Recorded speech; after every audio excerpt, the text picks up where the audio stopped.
എമ്പുരാൻ എന്ന സിനിമ പുറത്തിറങ്ങിയതിന് ശേഷം അതുമായി ബന്ധപ്പെട്ട് നിരവധി വിവാദങ്ങളുടെ കുത്തൊഴുക്കാണ് നടന്നിട്ടുള്ളത്. നമ്മൾ തന്നെ നിരവധി വീഡിയോകൾ ചെയ്തിട്ടുണ്ട്, അതൊന്നും ഞാനിവിടെ ആവർത്തിക്കുന്നില്ല. ഇപ്പോൾ ഏറ്റവും ഒടുവിൽ ഇപ്പോൾ വന്നേക്കണത് ഓർഗനൈസറിൻ്റെ എന്ന് പറയുന്ന RSSൻ്റെ മുഖമാസിക അത് കൃത്യമായി ഇവർക്കെതിരെയുള്ള ലേഖനങ്ങൾ പടച്ചു വിട്ടുകൊണ്ടിരിക്കുകയാണ്. ഇപ്പോൾ ഏറ്റവും ഒടുവിൽ വന്നേക്കുന്നത് എമ്പുരാൻ സ്റ്റിൽ ആൻറ്റി നാഷണൽ, ഇപ്പോഴും എമ്പുരാൻ ആൻറ്റി നാഷണലാണ്. അതായത് 24 വെട്ട് വെട്ടി 2 മിനിറ്റ് കൂടുതൽ 3 മിനിറ്റ് താഴെയുള്ള സമയം നിങ്ങൾ കട്ട് ചെയ്ത് മാറ്റിയെങ്കിലും നിങ്ങൾ ആൻറ്റി നാഷണലാണ്, രാജ്യവിരുദ്ധരാണ് എന്നാണ് ഓർഗനൈസർ പ്രഖ്യാപിക്കുന്നത്. അതുകൂടാതെ അവർ പറയുന്നത് ഇതിൻ്റെ പിന്നിൽ it must be paid off എന്നാണ്, and must be paid off, ഇത് വില കൊടുക്കേണ്ടി വരുമെന്നാണ്. അതുപോലെ ഈ പറയുന്ന പോലെ മുരളി ഗോപിയും പൃഥ്വിരാജും തമ്മിലുള്ള ഒരു നെക്സസിനെ കുറിച്ച് കൂടി ഇത് ഇൻവെസ്റ്റിഗേറ്റ് ചെയ്യണമെന്നാണ്. അപ്പോൾ അത്തരത്തിലുള്ള ഒരു നെക്സസ് പ്രവർത്തിക്കുന്നു എന്ന് പറഞ്ഞ് വീണ്ടും ഏറ്റവും പുതിയ ലേഖനം കൂടി പുതിയതായിട്ട് വന്നിട്ടുണ്ട്. ഇത് കൂടാതെ ഇതിന് തൊട്ടു മുമ്പ് മറ്റൊരു ലേഖനത്തിൽ കൃത്യമായി നിങ്ങളോട് പറഞ്ഞിട്ടുണ്ടെങ്കിൽ ജിതിൻ കെ ജേക്കബ് എന്ന് പറയുന്ന ഒരാൾ, അദ്ദേഹം ഒരു ലേഖനം എഴുതിയിട്ടുണ്ട്. ആ ലേഖനം നമ്മുടെ ചില യൂട്യൂബ് ചാനലുകളൊക്കെ തന്നെ അതിഗംഭീരമായി പ്രൊമോട്ട് ചെയ്തുകൊണ്ടിരിക്കുകയാണ്. ഇതിനെല്ലാത്തിനും പിന്നിലുള്ളത് ഒരു രാഷ്ട്രീയ അജണ്ടയാണ്, ഒരു ഡാമേജ് കൺട്രോളാണ്, അല്ലെങ്കിൽ പറ്റിപ്പോയ അബദ്ധത്തിൽ നിന്ന് വീണ്ടും അത് എങ്ങനെ അവസരമാക്കി മാറ്റാമെന്ന് പറയുന്ന ഒരു ചിന്തയാണ്. നിങ്ങൾ ഉദ്ദേശിക്കുന്ന പോലെയല്ല, രാഷ്ട്രീയവും ബിസിനസ്സും ഒക്കെ ഒരേപോലെ തന്നെ കൃത്യമായി മാനേജ് ചെയ്താൽ ചിലപ്പോൾ ഡാമേജ് ആണെന്ന് തോന്നുന്നത് വലിയ തോതിൽ അഡ്വാൻറ്റേജായി മാറാം. ഇപ്പോൾ നമുക്കറിയാമല്ലോ, ഗോദ്ര സംഭവവും അതുപോലെ 2002 കലാപവും ഒക്കെ തന്നെ എങ്ങനെയാണ് നരേന്ദ്രമോദിക്ക് പിന്നീട് ഗുണമായി മാറിയത്, BJPക്ക് തന്നെ ഗുണമായി മാറിയത് എന്നുള്ളത് നമുക്കറിയാം. ബാബറി മസ്ജിദുമായി ബന്ധപ്പെട്ട പ്രശ്നങ്ങൾ, ആരും ശ്രദ്ധിക്കപ്പെടാതെ കിടന്ന കാര്യങ്ങൾ, അയോധ്യയുമായി ബന്ധപ്പെട്ട പ്രശ്നങ്ങൾ, പിന്നീട് അത് ഏറ്റെടുക്കുകയും എങ്ങനെയാണ് അത് ഇന്ത്യ മുഴുവൻ വ്യാപിക്കുന്ന ഒരു രാഷ്ട്രീയ അജണ്ടയും അധികാരത്തിലേക്കുള്ള ഏണിപ്പടിയുമായി മാറിയത് എന്നുള്ളതുമൊക്കെ നമ്മൾ കണ്ടിട്ടുണ്ട്. ഏതാണ്ട് അതേപോലെ തന്നെ വലിയ കൃത്യമായിട്ടുള്ള ഒരു രാഷ്ട്രീയ അജണ്ട കേരളത്തിൽ നടപ്പാക്കാൻ ആലോചിക്കുന്നു. അതിൻ്റെ ഭാഗമായി ഈ ജിതിൻ ജേക്കബ് എഴുതിയിട്ടുള്ള ഒരു ലേഖനത്തിൽ പറയുന്നത് ഇത് ക്രിസ്ത്യാനികൾക്ക് ഈ എമ്പുരാൻ എന്ന് പറയുന്ന സിനിമയെക്കുറിച്ച് കൃത്യമായി ക്രിസ്ത്യൻ മതവിശ്വാസികൾക്ക് മനസ്സിലായിട്ടില്ല എന്നുള്ളതും, അങ്ങനെ മനസ്സിലാക്കി അവർ ഉണർന്നെണീറ്റ് ഇതിനെതിരെ പ്രവർത്തിക്കേണ്ടതാണ് എന്ന് പറഞ്ഞുകൊണ്ട് കൃത്യമായ ചില ഒരു വിശദാംശങ്ങളാണ് ഒരു ലേഖനത്തിൽ കൊടുത്തിട്ടുള്ളത്.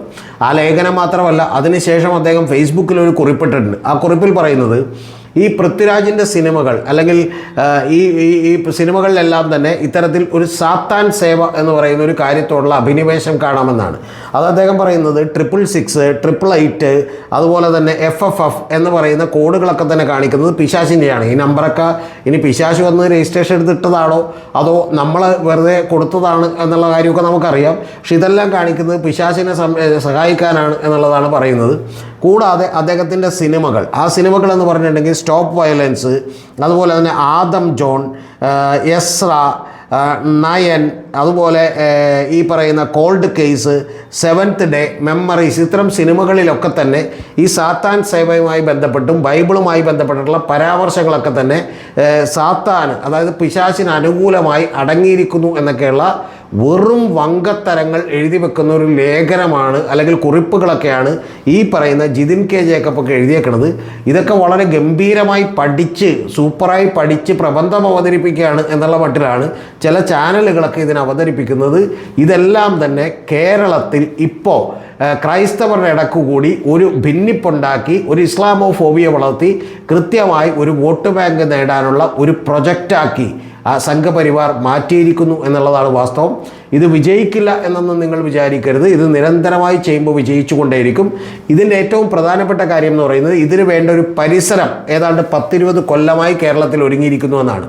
നമ്മൾ എടുത്തു നോക്കിയാൽ കാണാം, നേരത്തെയൊക്കെ തന്നെ ഈ പറയുന്ന ജനങ്ങളുടെ അടിസ്ഥാന പ്രശ്നങ്ങൾ, അതായത് ഭക്ഷണവും അരിയും തൊഴിലില്ലായ്മയും ഒക്കെയാണ് വലിയ തോതിൽ ചർച്ചയായിരുന്നതെങ്കിൽ, കുറച്ചുകൂടി നവോത്ഥാനമൊക്കെ തോട് ബന്ധപ്പെട്ട വിഷയങ്ങളൊക്കെയാണ് ചർച്ചയായിരുന്നതെങ്കിൽ അതെല്ലാം മാറ്റിവെച്ചുകൊണ്ട് തൃശ്ശൂർ പൂരവും ശബരിമലയും അതിനും കുറച്ച് മുമ്പേ നടന്നിട്ടുണ്ടെങ്കിൽ, നേരത്തെ ഞാൻ ഒരു വീഡിയോയിൽ പറഞ്ഞ പോലെ PC ജോർജിൻ്റെ എന്തിനാണ് ഒപ്പന പാടാൻ ഉണ്ണിമായെ വിളിക്കുന്നതെന്നുള്ള പരാമർശവും ഇത്തരത്തിലുള്ള മണ്ടത്തരങ്ങളുമൊക്കെ വേണമെങ്കിൽ കേരളത്തിൽ എഴുന്നള്ളിക്കാൻ കഴിയുന്ന രീതിയിലുള്ള ഒരാരാഷ്ട്രീയ പരിസരം, ഒരു അത്രമാത്രം പ്രബുദ്ധരല്ലാത്തൊരു ജനതയുടെ ഈ പറയുന്ന പോലെ മാനസികാവസ്ഥയിലേക്ക് കേരളത്തെ മാറ്റിയെടുത്തിട്ടുണ്ട്. അതുകൊണ്ടാണ് ശബരിമലയിൽ സ്ത്രീകൾ കയറാമെന്ന് പറഞ്ഞപ്പോൾ അത് കേരളത്തിൽ വലിയ പ്രശ്നമാക്കി മാറ്റാൻ അവർക്ക് കഴിഞ്ഞത്. ഇപ്പോൾ ഏറ്റവും ഒടുവിൽ നമുക്കറിയാം സമാധി, ഒരു ഗോപൻ സ്വാമി സമാധിയായതുപോലും യഥാർത്ഥത്തിൽ ഇത്തരത്തിലുള്ള വലിയ വികാരമായി മാറാനുള്ള കാരണം ഇങ്ങനെയുള്ള ഒരു പരിസരം ഇവിടെ നിലനിൽക്കുന്നു. ജനങ്ങളുടെ യഥാർത്ഥ പ്രശ്നങ്ങൾക്ക് പകരം ഭക്തിയും ആരാധനയും ദൈവവിശ്വാസവും, യഥാർത്ഥത്തിൽ ദൈവവിശ്വാസം പോലുമല്ല മതങ്ങളോടുള്ള അമിതമായിട്ടുള്ള ലോയൽറ്റിയും ഒക്കെ തന്നെ വളർത്തിയെടുക്കുന്നതിൽ കഴിഞ്ഞൊരു പതിറ്റാണ്ട് 2 പതിറ്റാണ്ടുകൾ കൊണ്ട് സാംസ്കാരിക പരിസരത്ത് നിന്ന് ഇടതുപക്ഷവും മറ്റ് കോൺഗ്രസും ഒക്കെ പിന്മാറിയതുകൊണ്ട് ഇത്തരത്തിലുള്ള ഒരു ഹിന്ദുത്വ ശക്തികളുടെ അധിനിവേശം ഉണ്ടായിട്ടുണ്ട്. ആ അധിനിവേശത്തിൻ്റെ അടിസ്ഥാനത്തിൽ ഇപ്പോൾ കൃത്യമായി അവർക്കറിയാം ഇതേപോലെയുള്ള മറ്റേ പിശാചിൻ്റെ രജിസ്ട്രേഷൻ നമ്പറാണ് 666 എന്നും അതുപോലെ ഇതുപോലെയുള്ള മണ്ടത്തരങ്ങളുമൊക്കെ തന്നെ വേണമെങ്കിൽ എഴുന്നള്ളിക്കാൻ കഴിയുന്ന ധൈര്യത്തിലേക്ക് അവർ എത്തിയിരിക്കുന്നു എന്നുള്ളതാണ് നമ്മൾ മനസ്സിലാക്കേണ്ടത്. അതായത് കേരളത്തിൽ ഇനി ഒരുപക്ഷെ പൻസാരയും കൽബുർഗിയും ഒക്കെ സംഭവിക്കാൻ അവർക്കൊക്കെ സംഭവിച്ചതുപോലെ മറ്റു പലർക്കൊക്കെ സംഭവിക്കാൻ എത്ര ദൂരം എന്ന് മാത്രമേ നമ്മൾ അറിയേണ്ടതുള്ളൂ. ചിലപ്പോൾ ഒരുപക്ഷെ ഒരു റയറ്റും അതുപോലെ ഗോദ്രയും അല്ലെങ്കിൽ ജനോസൈഡുകളും ഒക്കെ സംഭവിക്കാൻ കേരളത്തിലേക്ക് ഇനി എത്ര കാലം കൂടി വെയിറ്റ് ചെയ്യേണ്ടി വരണം എന്ന് മാത്രമേ നമുക്കറിയാം. അതിൻ്റെ കാര്യമെന്ന് പറഞ്ഞാൽ ഇതിൽ പറയുന്ന ചില സൂക്ഷ്മമായിട്ടുള്ള നിരീക്ഷണങ്ങളിലേക്ക് കൂടിയാണ്. ഇപ്പോൾ ഉദാഹരണത്തിന് ഇറാഖിലെ ഒരു പട്ടണമായിട്ടുള്ള കാരാഘോഷ് എന്ന് പറയുന്ന സ്ഥലത്ത് അവിടെയാണ് ഈ പറയുന്ന കബൂഗ എന്ന് പറയുന്ന ഒരു അധോലോക തലവനെ മായിട്ടുള്ള ഒരു മീറ്റിംഗ് നമ്മുടെ പൃഥ്വിരാജ് സ്ഥലം കണ്ടെത്തിയതെന്നും എന്തിനാണ് കരാഘോഷ് കണ്ടെത്തത്, ബാഗ്ദാദ് കണ്ടെത്തിയാൽ എന്തായിരുന്നു കുഴപ്പമെന്നൊക്കെയാണ് പുള്ളി ചോദിക്കുന്നത്. നേരെ തിരിച്ചു ചോദിച്ചാൽ പോരെ, എന്താണ് കാരാഘോഷ് കണ്ടെത്തിയാൽ കുഴപ്പം? കാരാഘോഷ് കണ്ടെത്തിയാൽ കുഴപ്പമെന്ന് ഇദ്ദേഹം പറയുന്ന ന്യായീകരണം, കാരാഘോഷ് എന്ന് പറയുന്നത് അവിടെ ഇറാഖിലെ ക്രിസ്ത്യൻ ഭൂരിപക്ഷമുള്ള ഒരേ ഒരു പ്രദേശമാണ്. ISISനാൽ ആളുകൾ, ഈ പറയുന്ന ക്രിസ്ത്യനായിട്ടുള്ള ആളുകൾ വധിക്കപ്പെട്ടിട്ടുള്ള ഒരു പ്രദേശമാണ്.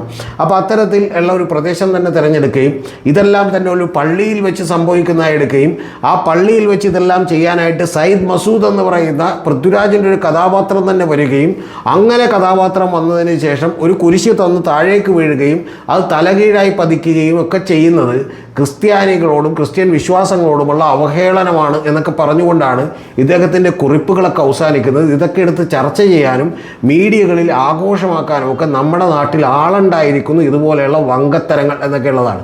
സത്യത്തിൽ ഇത് കേട്ടിട്ട് എനിക്ക് തോന്നുന്നത് മുരളി ഗോപിയും പൃഥ്വിരാജും പോലും പേടിച്ചു പോയിട്ടുണ്ടാവും, അല്ലെങ്കിൽ അവർ പോലും ഇതെന്തൊരു തലതിരിഞ്ഞ ചിന്തയാണെന്ന് ആലോചിച്ചു പോയിട്ടുണ്ടാവും എന്നുള്ള കാര്യത്തിൽ ഒരു സംശയവുമില്ല. അപ്പോൾ ഇത്തരത്തിൽ ഈ ക്രിസ്ത്യൻ മതവിഭാഗങ്ങളെ തന്നെ അവഹേളിക്കുന്ന ഒരു സിനിമയാണെന്നും അതുകൊണ്ട് നിങ്ങൾ എന്തുകൊണ്ടാണ് ഉണർന്ന് പ്രവർത്തിക്കാത്തത് എന്ന് ചോദിക്കുകയാണ് ചെയ്യുന്നത്. ഇതുമായി ബന്ധപ്പെട്ട് ഇപ്പം നമുക്കറിയാം ഏറ്റവും ഒടുവിൽ സിറിയൻ കാത്തലിക് സഭ ആണെന്നാണ് എൻ്റെ ഓർമ്മ, അവർ ഇപ്പോൾ ഇതിനെതിരെ പ്രസ്താവന ഇറക്കിയിട്ടുണ്ട്. ക്രിസ്ത്യൻ മതവിശ്വാസങ്ങളെ കൂടി ഹനിക്കുന്നതാണ് എമ്പുരാൻ എന്ന് പറയുന്ന സിനിമ. എന്ന് പറഞ്ഞാൽ കൃത്യമായി ഒരു ന്യൂനപക്ഷം ലോകത്തെവിടെയും, ഇത് പലപ്പോഴും ഇസ്ലാമോഫോബിയയാണ്, ഇത് മൈനോറിറ്റികൾക്കെതിരാണ് എന്നൊക്കെ പറയുന്നതൊക്കെ തെറ്റാണ്. ലോകത്തെവിടെയും മൈനോറിറ്റികൾക്കെതിരാന്ന് പറയുന്നത് ശരിയാണ്, പക്ഷേ മുസ്ലിങ്ങൾക്കെതിരാന്ന് പറയുന്നത് തെറ്റാണ്. ലോകത്തെവിടെയും നമ്മൾ അറിയേണ്ടത് 2024 ലോകത്ത് പകുതിയോളം സ്ഥലങ്ങളിൽ ഇലക്ഷൻ നടന്നൊരു സമയമാണ്. ആ ഇലക്ഷൻ നടന്നിട്ടുള്ള എല്ലാ ലോകരാജ്യങ്ങളും എടുത്തു നോക്കിയാൽ അവിടെയെല്ലാം തന്നെ പലപ്പോഴും റൈറ്റ് വിങ് ആയിട്ടുള്ള ആളുകൾക്ക് വലിയ തോതിൽ പ്രാമുഖ്യം കിട്ടുന്നത് കാണാം. ആ റൈറ്റ് വിങ് ആയിട്ടുള്ള ആളുകൾക്ക് പ്രാമുഖ്യം കിട്ടുകയും അവർ ഇലക്ഷനിൽ ജയിക്കുകയും ചെയ്തിട്ടുള്ളതിൻ്റെ പ്രധാനപ്പെട്ട കാരണം അവിടെ ഏതൊക്കെ രാജ്യങ്ങളിൽ ആരാണോ മൈനോറിറ്റി ആ മൈനോറിറ്റിക്കെതിരെയുള്ള ഒരു ഭീതി വളർത്തുകയും കൃത്യമായി അതുകൊണ്ട് തന്നെ ഈ പറയുന്ന മജോറിറ്റിയെ കൂടെ പിടിക്കാൻ കഴിയുകയും ചെയ്യുന്നു എന്നുള്ളതാണ്. അത് തന്നെയാണ് നമ്മൾ മണിപ്പൂരിൽ കാണുന്നത്. അത് ലോകത്തെവിടെയാണെങ്കിലും അങ്ങനെ തന്നെ സംഭവിച്ചുകൊണ്ടിരിക്കുന്നു.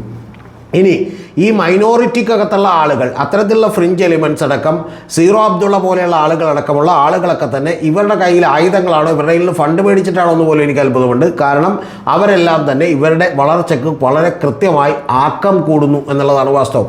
ഇനി ഇതൊക്കെ തന്നെ അറിഞ്ഞുകൊണ്ടും അറിയാത്തത് കൊണ്ടുമൊക്കെ തന്നെ പലപ്പോഴും ഈ അജണ്ടകളിലേക്ക് കൂടുതൽ വ്യൂവർഷിപ്പ് കിട്ടുമെന്നുള്ളത് കൊണ്ട് നിരവധി സാമൂഹ്യ മാധ്യമങ്ങളും അതുപോലെ തന്നെ യൂട്യൂബ് ചാനലുകളും ഒക്കെ തന്നെ പണം കിട്ടുന്നതിന് വേണ്ടി ഈ അജണ്ടയുടെ ഭാഗമായി തീരുന്നു എന്നുള്ളത് കൂടി നമ്മൾ അറിയണം. അപ്പോൾ അതുകൊണ്ടാണ് ഞാൻ നേരത്തെ പറഞ്ഞത് 2 തരത്തിലുള്ള ആളുകളെ സൃഷ്ടിക്കുന്നു. ഒന്ന്, ഇത്തരത്തിൽ എന്ത് മണ്ടത്തരവും വിവരക്കേടും വിളിച്ചു പറയാൻ കഴിയുന്ന, എന്നാൽ പോലും അതിനെതിരെ കണ്ണുമടച്ച് കൂടെ നിൽക്കാൻ കഴിയുന്ന ഒരു സംഘത്തെ സൃഷ്ടിക്കുന്നതോടൊപ്പം വളരെ കൃത്യമായി ഈ വിഭാഗീയത കൂടി ഈ നമ്മുടെ സമൂഹത്തിലേക്ക് അടിച്ചേൽപ്പിക്കുന്ന രീതിയിലുള്ള പ്രചരണ പ്രവർത്തനങ്ങൾക്ക് കൃത്യമായി തുടക്കമിട്ടുകൊണ്ടിരിക്കുന്നു. ഇതാണ് 2026 അതുപോലെ തന്നെ 2031 വരുന്ന ഒരു ലോങ് ടൈം പ്രൊജക്റ്റ് അതിൻ്റെ ഏതാണ്ട് 60%-70% പൂർത്തിയായിരിക്കുന്നു എന്ന് ഞാൻ വിചാരിക്കുന്നു. അതിനുള്ള ഒരു ആയുധമായി അവരുടെ മുമ്പിലേക്ക് കൃത്യമായി വീണ് കിട്ടിയതാണ് എമ്പുരാൻ എന്ന് ഞാൻ വിചാരിക്കുന്നു. അല്ലെങ്കിൽ ഇത്തരത്തിൽ ഒരു ആയുധമായിക്കോട്ടെ എന്ന് വിചാരിച്ച് തന്നെ ഈ സിനിമ എടുത്തതാണോ എന്ന് പോലുള്ള സംശയം എനിക്കുണ്ട്. കാരണം ഇത് സിനിമ അങ്ങനെ എടുക്കുകയും ഞങ്ങളിത് വിവാദമാകുകയും ചെയ്താൽ ഇത് മാർക്കറ്റിങ്ങിൻ്റെ ഭാഗമായി സിനിമ ഒരുപക്ഷെ 1000 കോടിയിലേക്ക് എത്തുകയും അത് അവർക്ക് ഗുണമുണ്ടാവുകയും വിവാദങ്ങൾ കൊണ്ട് ഈ പറയുന്ന സമൂഹത്തിൽ ഭിന്നിപ്പുണ്ടാക്കാനുമുള്ള ശ്രമമൊക്കെ വിജയിക്കുകയും ചെയ്യും. ഇതെല്ലാം തന്നെ നേരത്തെ ഒരു മീശയുടെ കാര്യത്തിലാണെങ്കിലും മറ്റു പല കാര്യത്തിലാണെങ്കിലും ഒക്കെ സംഭവിച്ചിട്ടുണ്ട്. ഓർഗനൈസറിൽ ഏറ്റവും ഒടുവിൽ പറയുന്ന ലേഖനം മട്ടാഞ്ചേരി മാഫിയയെക്കുറിച്ചുള്ള പരാമർശം പോലുമുണ്ട് എന്ന് പറഞ്ഞാൽ കൃത്യമായി ഒരു ഗവൺമെൻറ് ഭരിക്കുന്ന പാർട്ടി അവരുടെ ഭാഗത്ത് എന്തെങ്കിലും തെറ്റുകളുണ്ടെങ്കിൽ നടപടിയെടുക്കാതിരിക്കുകയും പകരം ഇത് പ്രചരണത്തിന് ഉപയോഗിക്കുകയും ചെയ്യുന്നു എന്ന് പറഞ്ഞാൽ ഇത് കൃത്യമായ രാഷ്ട്രീയ അജണ്ടയാണ്.